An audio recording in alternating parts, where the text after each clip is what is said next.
Es bueno estar aquí otro día más. Debemos recordar que no es simplemente un domingo más o algo por el estilo, es una nueva oportunidad que tenemos de reunirnos aquí, en este lugar que el Señor separó para que su nombre sea alabado y su palabra sea predicada. Y siempre es bueno que nos podamos reunir. La semana pasada éramos muy pocos, no sé qué pasó, pero es bueno volver a verlos a todos por aquí. Bueno poder estar nuevamente aquí juntos. Si han traído sus Biblias, por favor, les voy a pedir que la abran en el libro de Nehemías. Eso está en el Antiguo Testamento. Vamos al libro de Nehemías. Nehemías viene inmediatamente después de Esdras. Inmediatamente después de Esdras viene Nehemías. Está justo antes de Esther. Justo antes de Esther. Nehemías está entre Esdras y Esther. Este es uno de los libros que a veces no se lee mucho en las congregaciones, pero de todas maneras siempre es bueno, ¿verdad? Estar leyendo lo que la palabra de Dios tiene para decirnos y los mensajes que el Señor pueda estar queriendo que aprendamos en su palabra. Vamos a leer todo el primer capítulo, sí, son solamente 11 versículos, así es que vamos a poder hacerlo bien. Y dice la palabra de Dios. Palabras de Nehemías, hijo de Hacalías.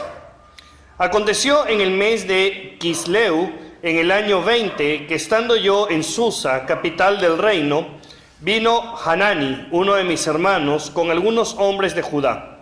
Entonces les pregunté por los judíos que habían escapado, los que habían salvado de la cautividad y por Jerusalén. Ellos me dijeron: el resto, los que se salvaron de la cautividad allí en la provincia, están en una situación muy difícil y vergonzosa. El muro de Jerusalén está en ruinas y sus puertas destruidas por el fuego. Cuando oí estas palabras me senté y lloré e hice duelo por algunos días.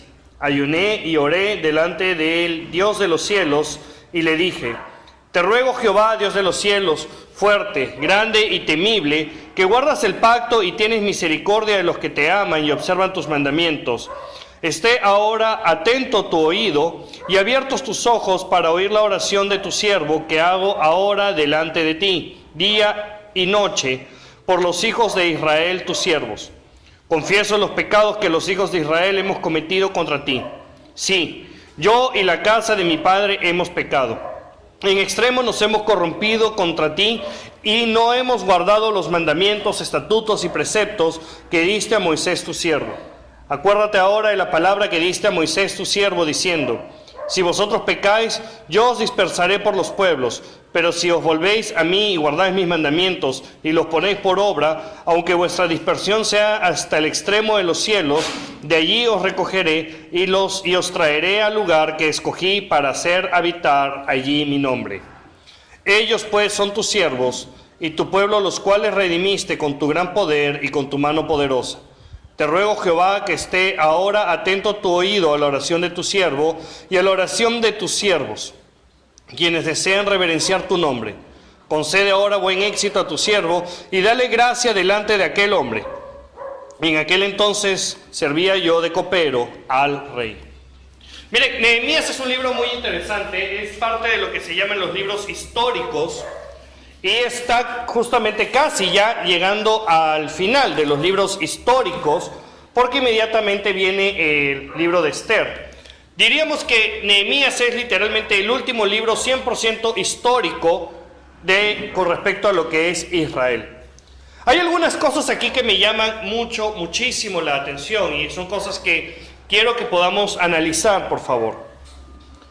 Lo primero es que el autor empieza como algo muy típico de la época, muy típico de aquel entonces, a identificarse, ¿verdad? Hoy en día las cartas, los libros y todo lo demás se firma recién hasta el final. Uno no suele saber quién escribió sino hasta cuando llega al último.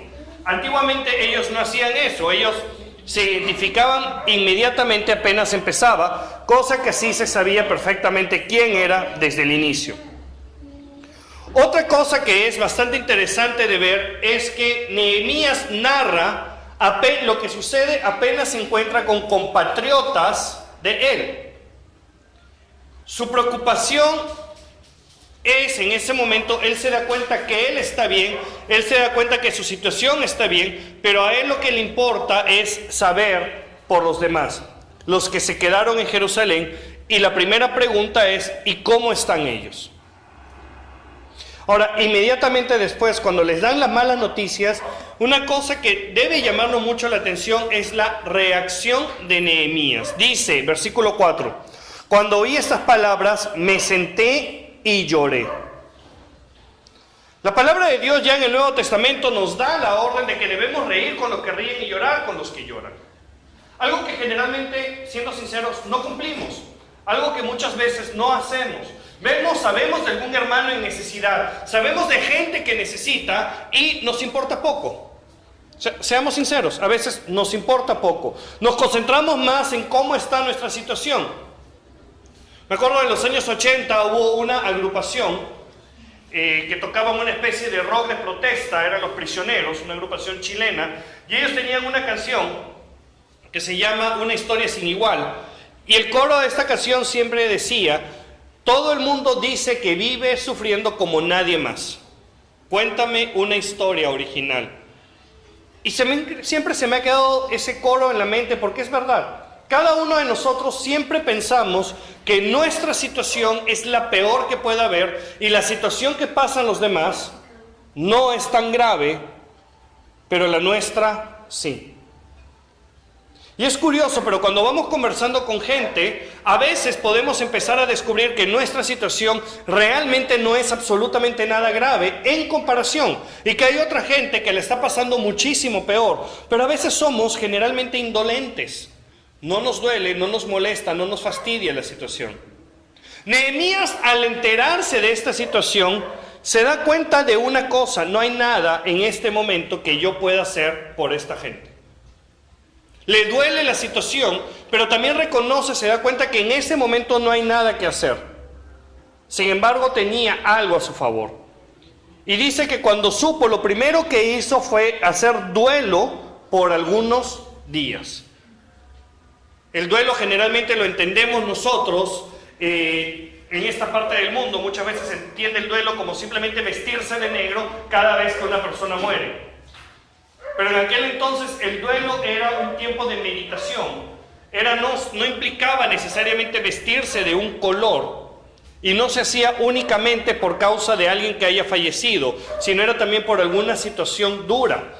Se hacía duelo por diferentes cosas. En este caso, Nehemías decide hacer duelo. Y como parte de su duelo, escuche bien lo que hacen: él ayunó y oró delante del Dios de los cielos. Es muy interesante esto. A veces la gente se sorprende cuando yo les digo directamente que yo no estoy muy de acuerdo con los ayunos congregacionales, que yo no estoy muy de acuerdo cuando se hacen ayunos en la iglesia, y que en términos generales no estoy muy de acuerdo con la forma en la que muchos ayunan hoy en día, por la siguiente razón: el ayuno ha dejado de ser lo que era originalmente, que era muchas veces, era simplemente dejo de comer para emplear ese tiempo que yo usaba comiendo en buscar más a Dios. Hoy en día los ayunos se han vuelto una especie de huelga de hambre, donde literalmente yo me pongo a ayunar para que Dios me escuche y Dios haga lo que yo quiero que se haga, sin importarme absolutamente nada. No hay nada más erróneo que eso. Debemos darnos cuenta de muchas cosas. Primero que nada, la voluntad de Dios no es la nuestra. Número 2, Dios no tiene por qué hacer lo que nosotros le exigimos que haga. Dios no tiene por qué hacer lo que le pedimos que haga. Mucho menos Dios no tiene por qué responder a una huelga de hambre. Porque es verdad. Muchas veces hacemos ese ayuno para decir: Dios, concédeme esto, Dios, haz esto, Dios, haz esto, Dios, haz esto. Y creemos que por esa insistencia y el sacrificio que estamos haciendo, Dios no va a escuchar. El ayuno no se trata de hacer sacrificios. Dios no necesita ningún tipo de sacrificios. El último sacrificio necesario fue el que hizo Jesucristo. El último que se necesitaba. Después de eso ya no se necesitan más. No más sacrificios. Pero es lo que pasa. Ahora, ¿qué es lo interesante? Lo interesante, y es algo que entender y es algo que ver, la oración que se pone acá. Obviamente la oración que está acá no es la única oración que Nehemías oró. Pero sí, esto es algo que el Espíritu Santo decidió que quede plasmado para nosotros el día de hoy. Y si vemos bien, lo que Él está haciendo es una cosa hermosa. Primero que nada, dedica muy buen tiempo a la adoración. Se dedica buen tiempo a estar adorando a Dios. Fíjense, ¿cuánto tiempo de esta oración es la adoración? Generalmente cuando hacemos un ayuno, nos dedicamos más al pedido que tenemos y a estarle exigiendo a Dios que cumpla nuestra petición. Que seamos sinceros, muchas veces es más capricho que necesidad. Sí, hay veces en que también pedimos necesidad, tenemos ciertas necesidades que se nos están presentando, tenemos ciertas necesidades por cosas que empezamos a pasar y empezamos a buscar a Dios y le pedimos que por favor nos conceda la petición. No hay nada de malo en pedirle a Dios. Lo malo está en exigirle. Lo malo está en creer que Él tiene que hacerlo. No hay nada más erróneo.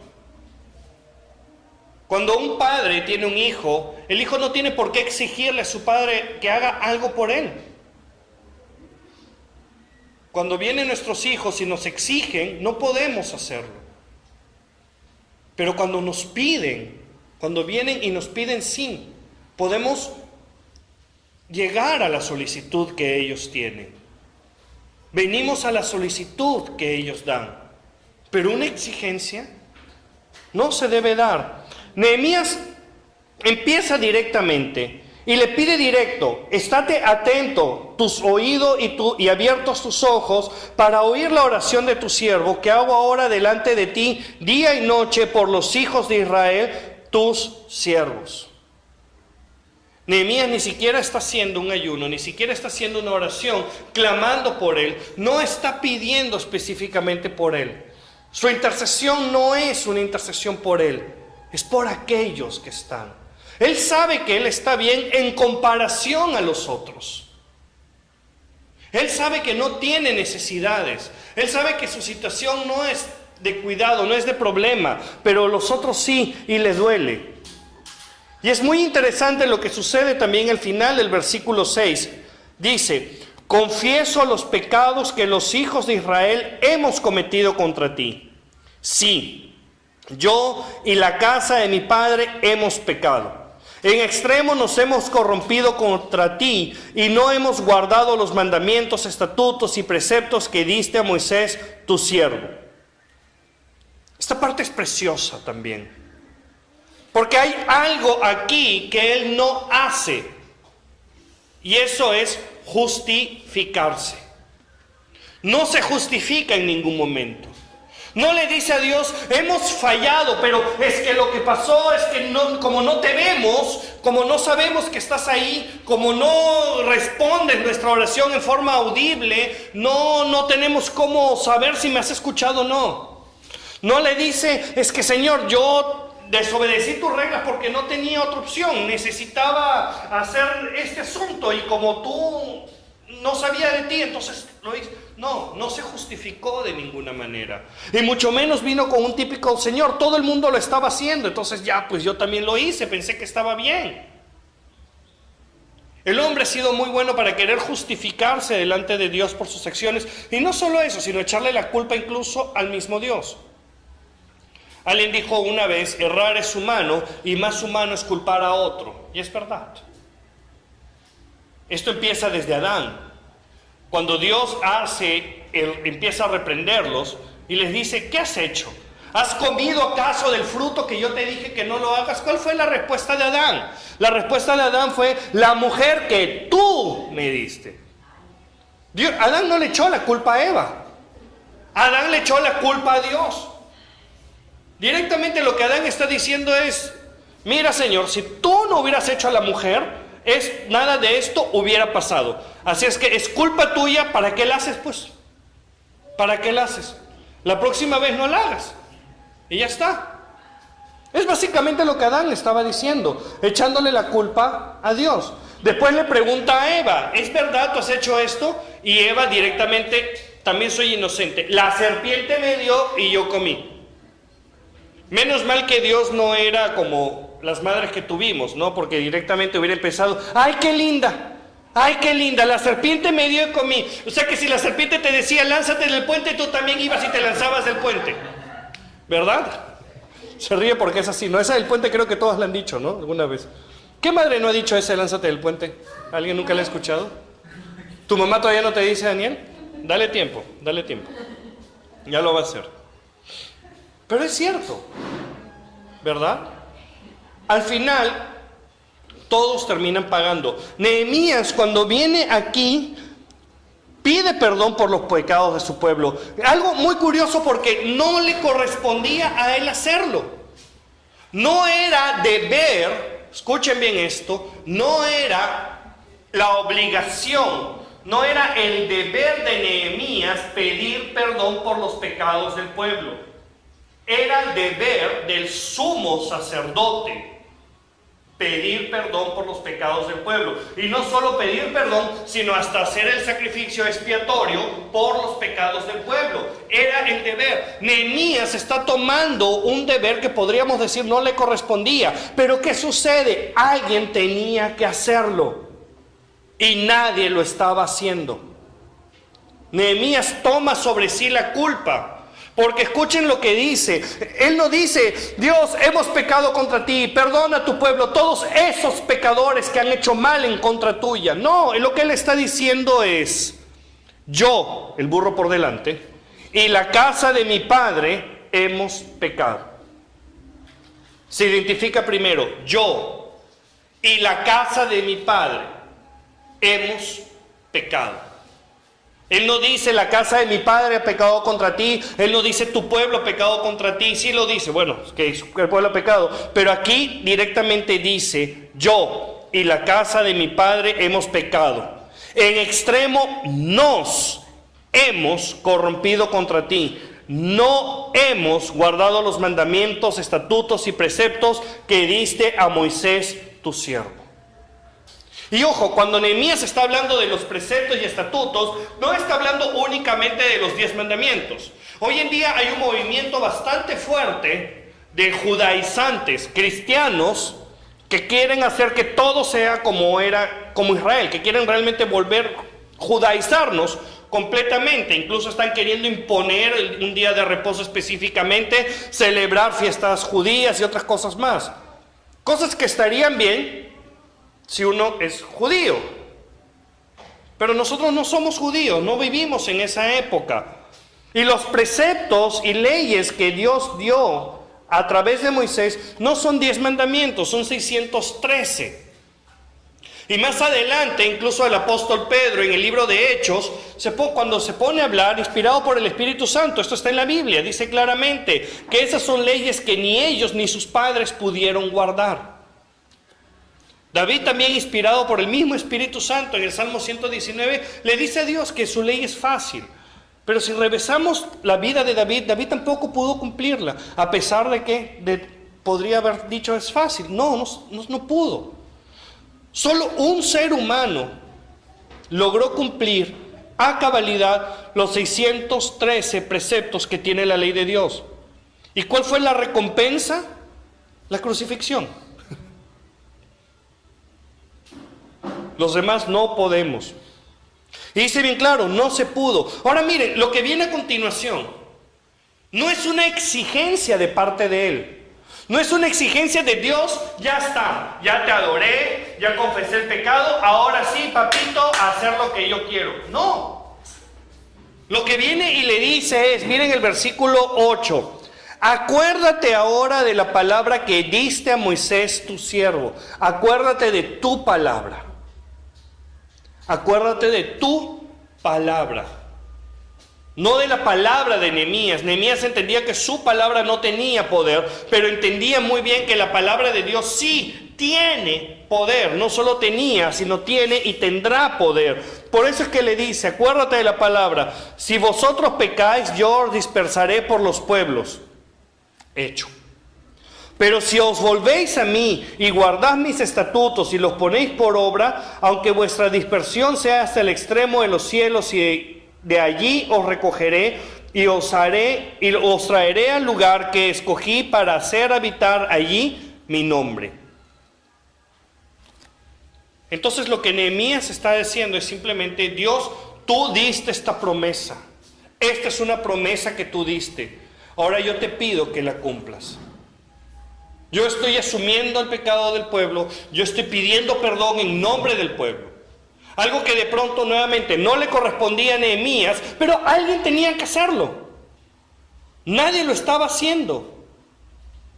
Inmediatamente pues le dice Dios: ellos pues son tus siervos y tu pueblo, los cuales redimiste con tu gran poder y con tu mano poderosa. Te ruego, Jehová, que esté atento tu oído a la oración de tu siervo y a la oración de tus siervos, quienes desean reverenciar tu nombre. Miren, él sabe que el pueblo quería.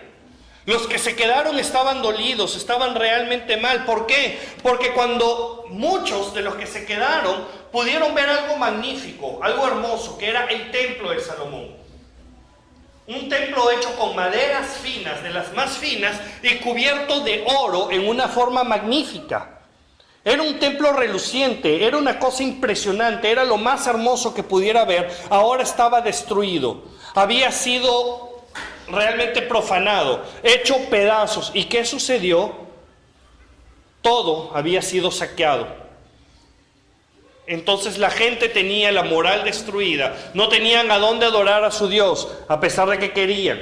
Habían aprendido la lección. El versículo 11, el final del versículo 11 es una cosa muy interesante. Y vamos a hablar un poco de eso, porque ¿qué es lo que sucede acá? Fíjense bien.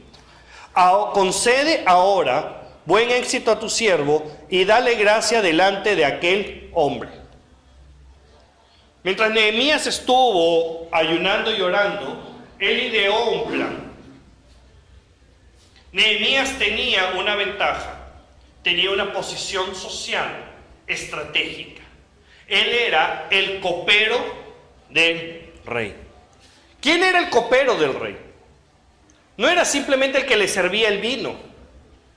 El copero del rey era alguien bastante cercano al rey, porque era el encargado de vigilar la bebida del rey. En esa época, los cambios de gobierno no eran como son ahora.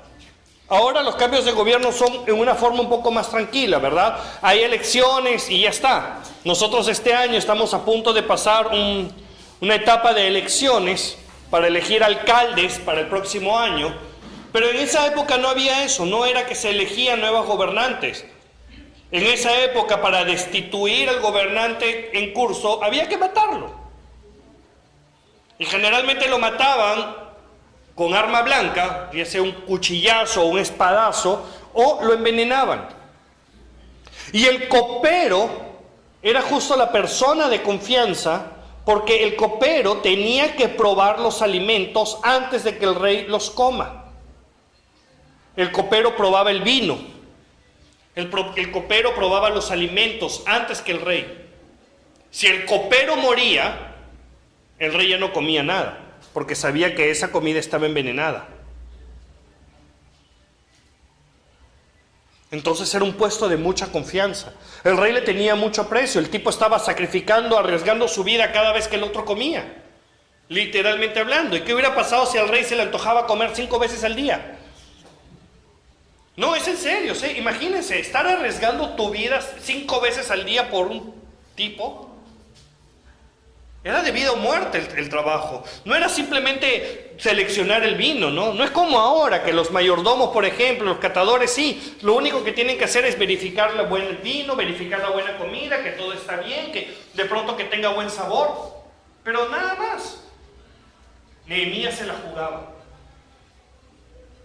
Pero fíjense el proceso que Nehemías tomó. Nehemías tiene un proceso de ayuno y oración.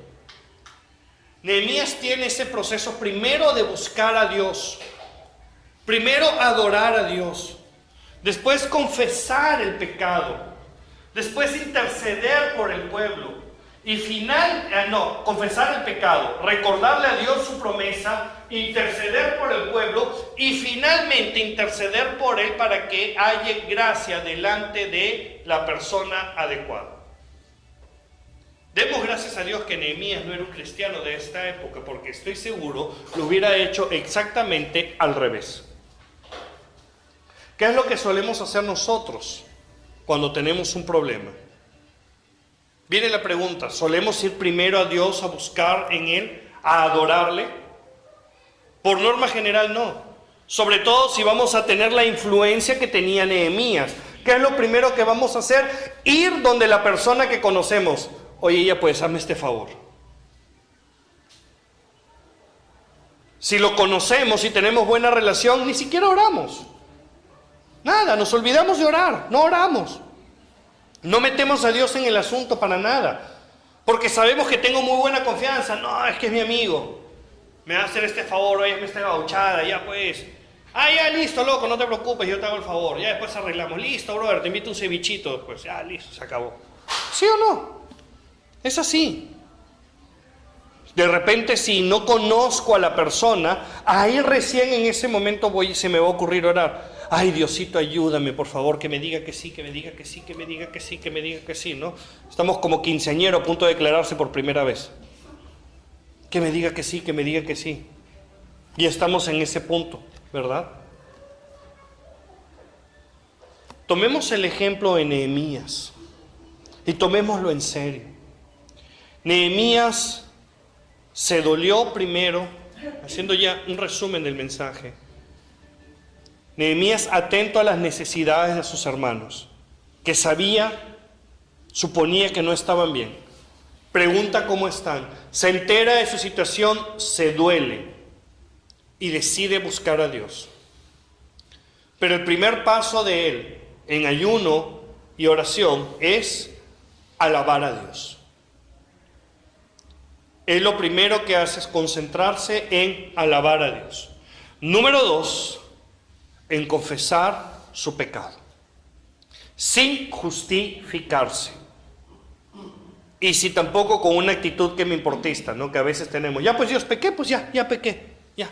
No, hay que reconocer, uno debe dolerse realmente por el pecado. No debemos tener esa actitud que me importista. Número 3, le recuerda a Dios su promesa.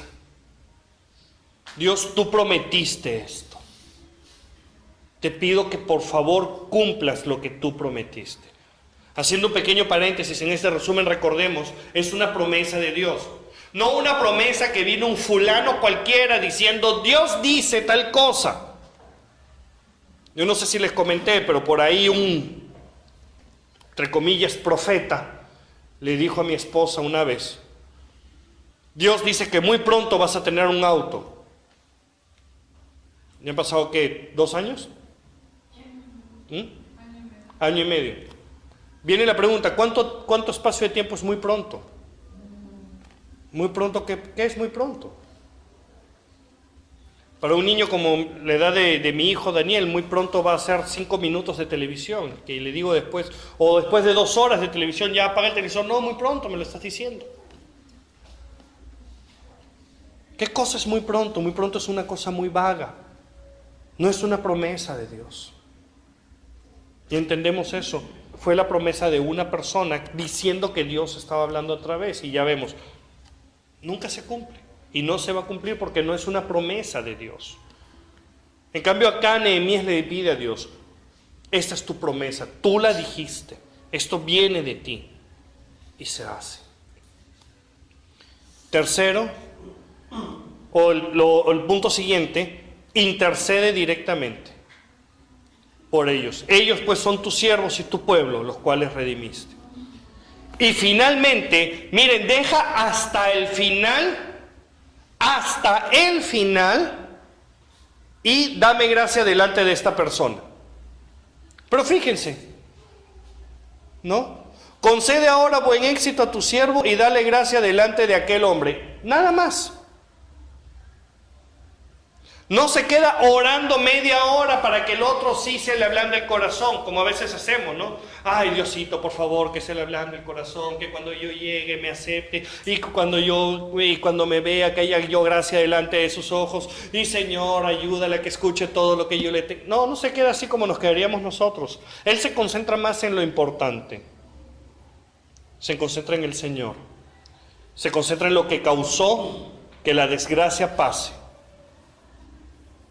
Se concentra en pedirle a Dios de su palabra, en interceder, y al último, como quien no quiere la cosa, pide la mención.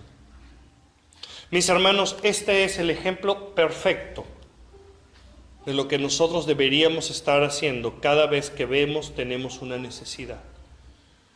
No nos concentremos en el problema, no nos concentremos en eso. No está malo tener planes, pero recurramos a Dios por sabiduría. Busquemos primero a Dios antes que buscar ayuda en los hombres. Es lo que Nehemías hizo. Lo más interesante es que si leemos todo el libro de Nehemías, vamos a ver que no solamente el Señor le concedió la petición a Nehemías, sino que le dio el privilegio de estar ahí para la reconstrucción de la ciudad. Incluso después, poco más adelante, se le reconstruyó finalmente el templo, que fue el segundo templo, pero eso ya es otra historia y pasó muchos años. Pero mis hermanos, terminamos con esto, y quiero repetir lo que dije hace un momento. Concentrémonos primero que nada en Dios, en alabar a Dios, en buscar a Dios. Y si hay pecado que confesar, que por supuesto siempre lo hay, confesemos. Sin justificaciones y sin que me importismo. Y finalmente intercedamos por el asunto que queramos. Pero pasemos más tiempo en la alabanza y la confesión que en la intercesión por nuestro asunto. Y otra cosa más, recordemos. Nehemías no estaba pidiendo algo para él. No estaba pidiendo caprichos. No estaba pidiendo cosas superfluas, estaba intercediendo por el pueblo. Cuando busquemos a Dios, busquémoslo para pedirle cosas que no sean caprichos. Busquémoslo por necesidades. A veces Dios sí concede caprichos. ¿Qué padre no hace eso? A veces. Pero es la excepción a la regla. Vamos a orar.